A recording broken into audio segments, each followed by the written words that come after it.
నాతో మాట్లాడలేవే అని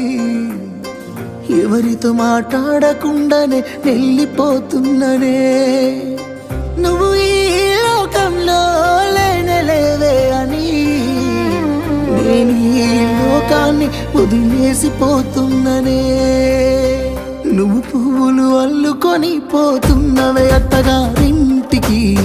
నే పువ్వులు జల్లుకొని పోతున్ననే కాలే